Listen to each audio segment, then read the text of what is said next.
ازيكم يا بنات؟ عاملين ايه؟ يا رب تكونوا بخير. كل سنه وانتم طيبين. معاكم ياسمين علي من قناه حكايات الياسمين. النهارده يا حبايبي هنعمل فكره جديده جدا على القناه، اول مره اعملها وحصريه عامه على اليوتيوب. انا عارفه طبعا ان في ناس استخدموا قماش الخيش ده بالوانه، ولكن الجديد بقى في الفكره هي الاشكال الكرتونيه. طبعا ده قماش بيتجاب من العتبه او من اي مكان، بس بيبقى فيه اشكال كتير قوي. يعني بيبقى فيه اشكال كتير جدا، يعني اللي هو ايه، انتوا بقى طبعا تختاروا ايه الشكل اللي يعجبكم. انا عن نفسي اخترت بوجي وطمطم، قصيتهم، وبعد ما قصيتهم لسعت الاطراف بتاعتهم كده بايه، بولاعه، علشان خاطر الخيط ده المفروض ان هو خيط ستان وبينسل تمام. وكمان جبت القماش الخياميه اللي هو العادي اللي انتوا عارفينه كلكم. قصيت منه المربع ده، وفرغت النجمه، وفرغت دول كده. وبرده لازم نلسع الاطراف علشان خاطر ايه، ما تنسلش مننا. اما بالنسبه لقماش الخيش ذات نفسه، فانا قصيت قطعه منه حوالي متر في 45 عرض، وتالتها كده، لان طبعا انا ما عنديش مكنه، لزقتها بمسدس الشمع كده من كل الاطراف علشان خاطر ما ينسلش، لان بصوا يا بنات هو اساسا بينسل تمام. فلازم الاطراف بتاعته تتني سواء على المكنه او البديل بقى اللي هو الايه، ان هو يتعمل الحروف بتاعته بشمع. فانا طبعا علشان الوقت قصيت القماش بالمقاس المناسب ليا. طبعا انتوا حابين تكبروا عن كده تصغروا براحتكم. نقول الاول بس ايه المطلوب معانا. مطلوب طبعا معانا مسدس شمع ومقص وطبعا القماش اللي هو الخياميه دوت هنقص منه المربع ونفرغ، او اي شكل انتوا عايزينه. يعني بيبقى فيه اشكال تانية كتير، وبرده بالنسبه للشخصيات الكرتونيه بيبقى فيه اشكال كتير قوي على حسب بقى ما انتم حابين وعايزين. طبعا انا فرغت ولزقت علشان الوقت، لزقت الاتنين دول، ودول يعتبر ثبتهم كده بنقط شمع تمام. فنبدا ونقول بسم الله الرحمن الرحيم.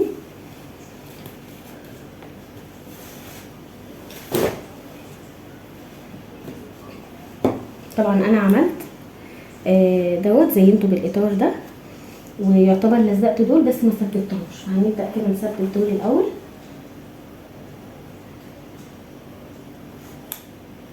وطبعا واحنا بنستخدم مسدس الشمع ناخد بالنا كويس قوي علشان ما نتلسعش.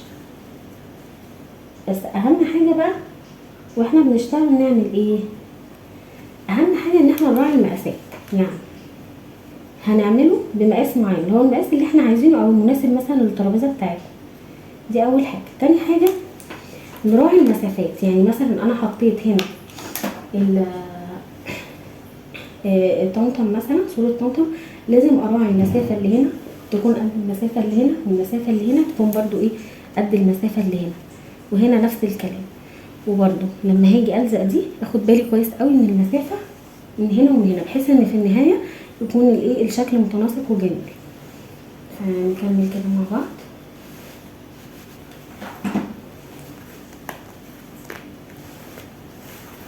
بسم الله الرحمن الرحيم.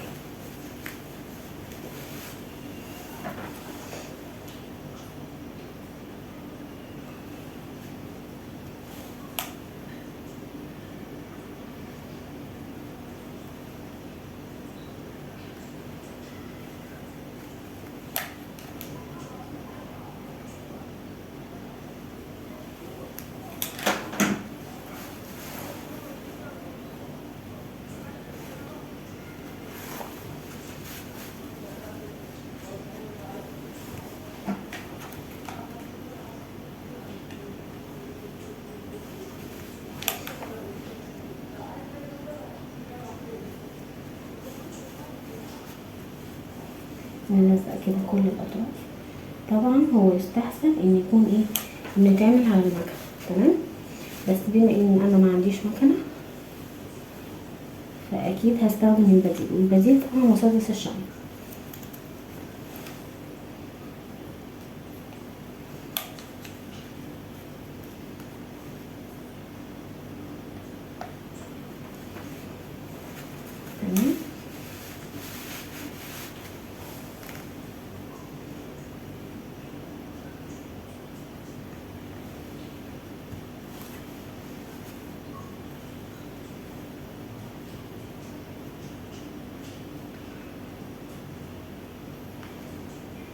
انا بحب دايما الاختلاف. يعني الطبيعي مثلا انه ناس كتير عملوه، وموجود في الاسواق كده، ناس كتير عملوه بالقماش الخيامية ده كده، وبيتلزق على الايه، بيتلزق على قماش الخيش. تمام. انا بقى عجبتني فكرة ان يبقى فيه اشكال ايه، كرتونية، شخصيات كرتونية. تمام.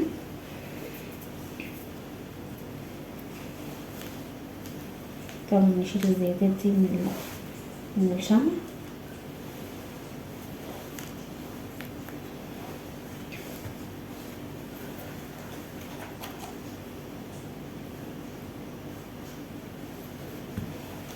تمام. انا مش هلزق دول الاطراف اللي في الاخر خالص. طبعا انا كنت بدأت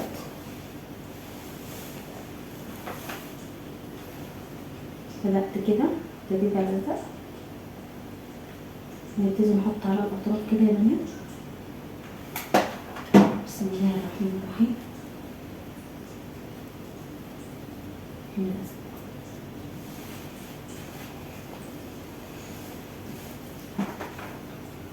طبعا قماش الخيش اصلا لما بنيجي نتنيه عامة على المكنة، او لما بنيجي نلزقه كده زي ما انا متنيه بالشمع، هو اصلا ما بيكونش عارف، يعني مش بيكون زي الأقمشة التانية العادية، بيكون رخم شوية في ايه، في التانية بتاعته متكونش عادلة. ممكن الجناب تكون عادلة، بس بما ان انا عاملة من هنا زي مثلث كده، فايه، فوارد جدا ان هو يكون مش مظبوط سنة، بس عارف ان هي بتكون شكله حلو برضه. بسم الله.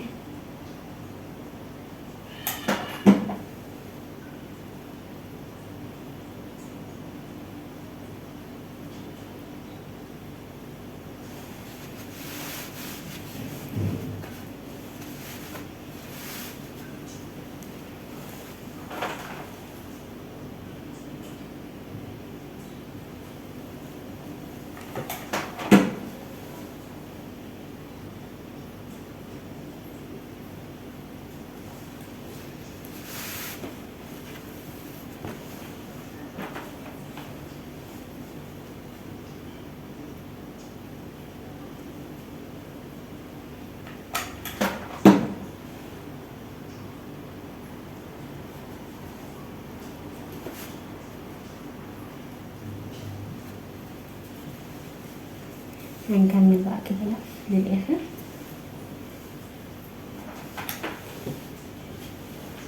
هنحط بس للايه، مسدس شمعة تانية عشان خلصت. نكمل. بسم الله. في بقى طبعا يا بنات لما بتنزلوا العتبة بتلاقوا اشكال تانية كتيرة اوي، انتوا بقى زي ما انتوا حابين تعملوا كده، تحطوا اشكال كرتونية. تمام. حابين ان انتوا تختاروا اشكال معينة، مثلا من ال الخيامية، اشكال الخيامية بيبقى برضو حلو، بس انا حبيت الفكرة دي اكتر يعني.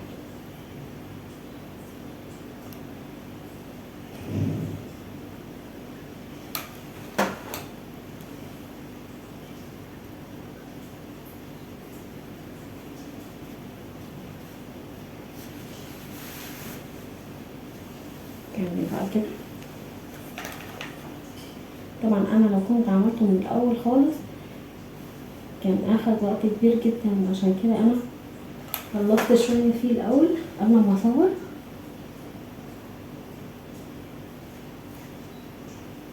بسم الله.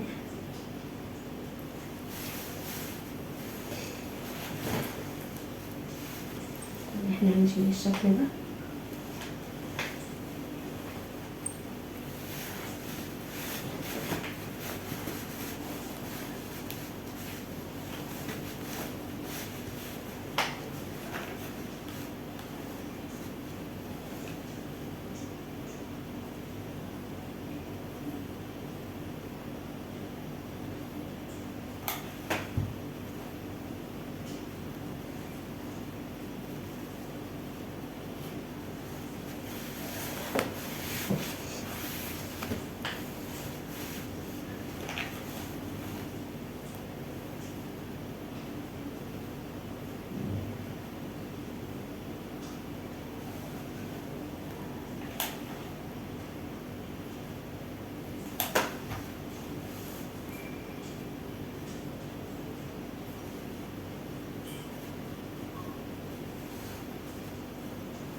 كمل كده لحد الاخر. طبعا يا بنات ان شاء الله يكون في افكار كتيره الفتره الجايه على القناه.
كده خلصناها. هنبتدي نقص كده بالمقص.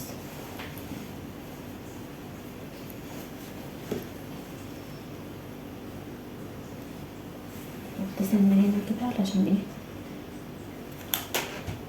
شكلها في النهاية يكون حلو. احنا كده خلصنا الايه الاطراف. هنبتدي نعمل ايه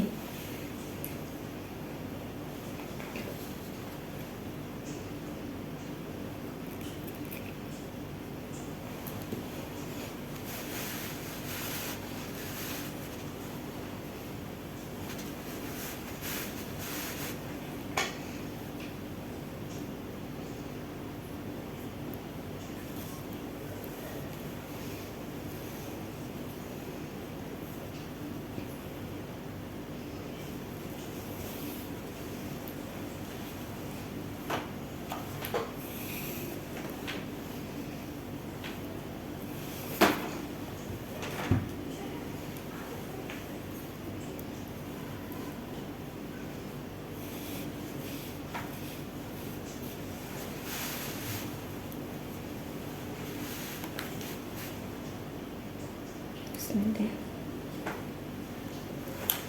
نبتدي نعمل ده. بسم الله الرحمن الرحيم.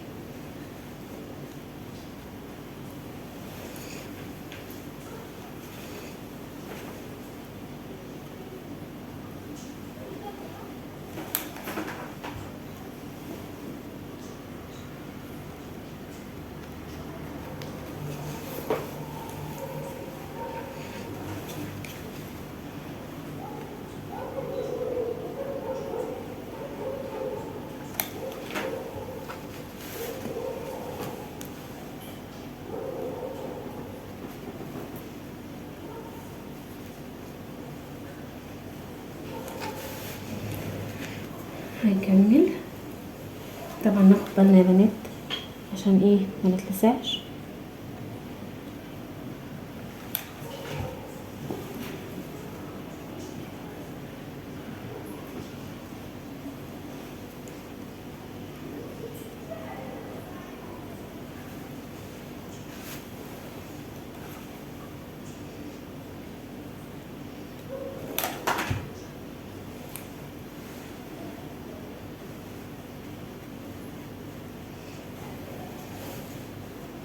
هنا بقى هنقص كده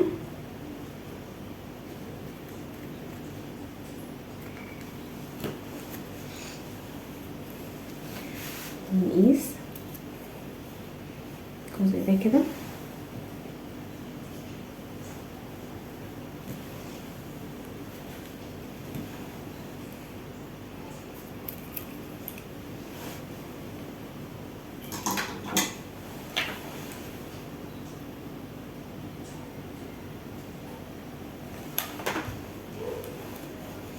بسم الله.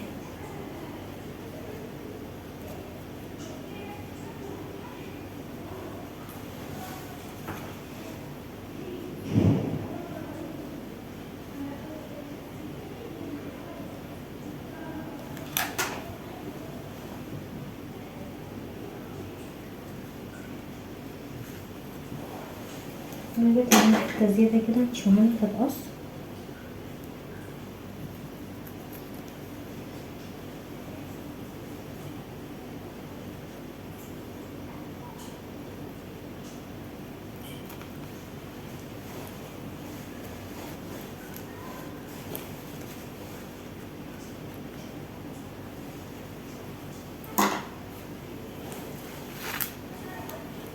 نشيل بقى الزياده بتاعت الشمع دي خالص.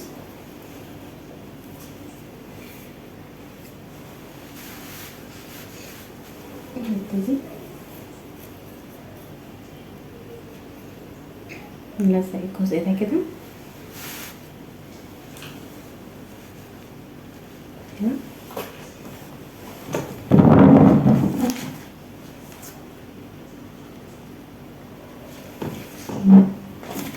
ثواني بس عشان نرفع الجزء التاني وقع. بسم الله.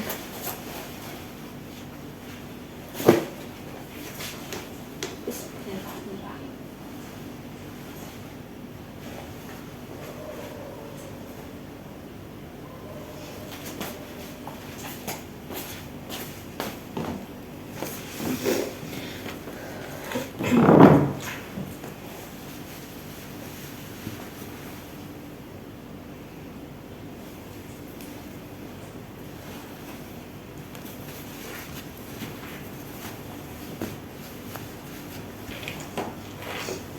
لقيته كده. هنحط جزء هنا كده وجزء هنا برضه نظبط الايه المقاسات. تمام.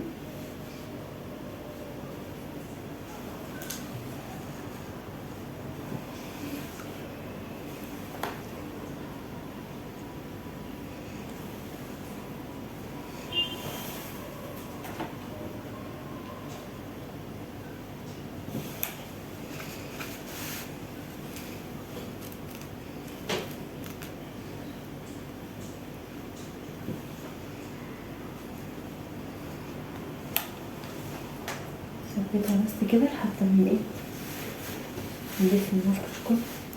نبتدي نثبتها بقى كويس كده. بسم الله.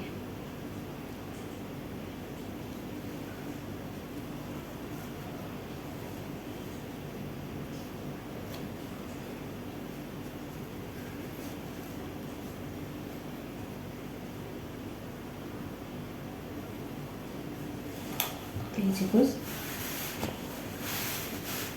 ثبت بقى الجزء التاني. بسم الله.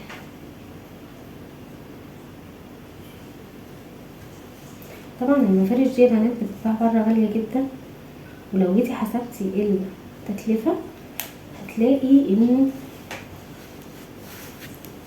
تعتبر دي تكلفته اقل بكتير قوي من لما تشتريه من بره. طبعا انا ان شاء الله باذن الله هعمل لكم فيديو مشتريات هقول لكم فيه على سعر القماش الخياميه، والقماش اللي هو الستان ده، وقماش الخيش، وشريط التزيين ده. وطبعا في مشتريات تانية انا جبتها هصورها لكم برضو واقول لكم الاسعار. يا رب المفرش يكون عجبكم، ويا رب الفكره تكون عجبتكم. ما تنسوش طبعا يا بنات اللايك والشير، وتفعلوا وتشتركوا بالقناه وتفعلوا زر الجرس علشان يوصلكم كل جديد، لان ان شاء الله باذن الله الفتره الجايه في افكار كتير قوي حلوه هتعجبكم. فما تنسوش طبعا يا بنات تنوروني بتعليقاتكم وتقولوا ايه رايكم في الفكره. كانت معكم ياسمين علي من قناه حكايات الياسمين.